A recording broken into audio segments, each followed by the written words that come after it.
Hello મિત્રો, તો આજે હું આવી ગઈ છું બંધનાથ મહાદેવના મંદિરે।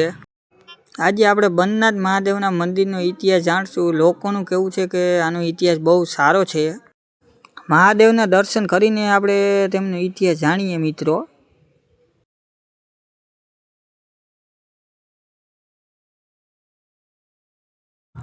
હર હર મહાદેવ, જય ભોળેનાથ।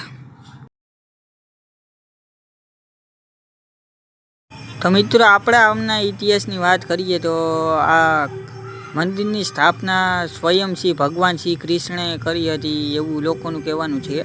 ભગવાન શ્રી કૃષ્ણ રૂકમણીજીનું હરણ કરી આવ્યા બાદ 3 ફેરા કળશની અંદર ફર્યા હતા લગ્નના, અને ચોથો ફેરો માધવપુર મુકામે રાખેલો હતો। ત્યારે લગ્નની વિધિમાં મધની જરૂર પડતા ભગવાન શ્રી કૃષ્ણે કર્ણા ડુંગરમાંથી મધની નદી વહેતી કરી હતી।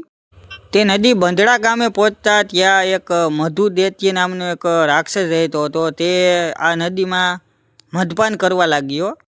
ત્યારબાદ ભગવાન શ્રી કૃષ્ણને તે વાતની જાણ થતાં ભગવાન શ્રી કૃષ્ણ પોતે અહીંયા આવ્યા અને એ દૈત્ય સાથે યુદ્ધ કર્યું।